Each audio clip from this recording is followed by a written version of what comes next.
আজকালের দিনে মাছ মাংস ছাড়া ভাত খাওয়ার কথা ভাবাই যায় না, মাছ মাংস ছাড়া।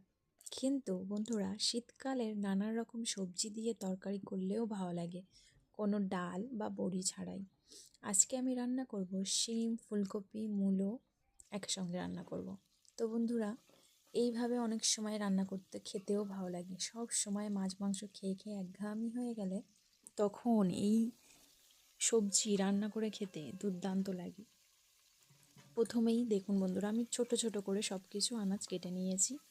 নেয়ার পরে সব ধুয়ে নিয়েছি, আর বিট ভাজিও করব। তো প্রথমে আমি তেল দিয়ে দিয়েছি হাঁড়িতে, তারপরে পেঁয়াজ দিয়েছি, একটু লাল করে নিয়ে আলু দিয়ে দিয়েছি।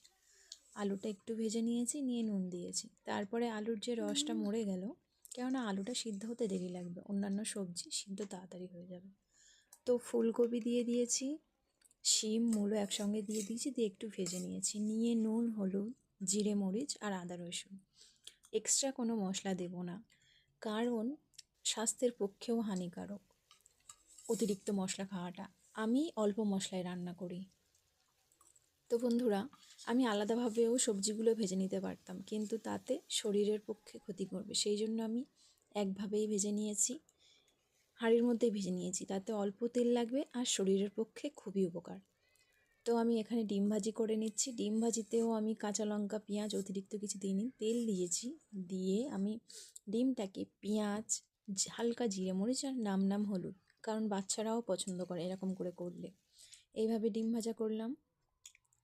আর করব বিট ভাজা। বিটটাকে আমি আগে ছিলে নিয়েছি, নিয়ে তারপরে ধুয়েছি, তারপরে আমি কুচি করেছি, কারণ বিটের মধ্যে যে রসটা থাকে ওই রসটাই কিন্তু শরীরের জন্য উপকার, এবং বাচ্চাদের পক্ষেও ভালো, গায়ে ভিটামিন হয়, রক্তও হয়।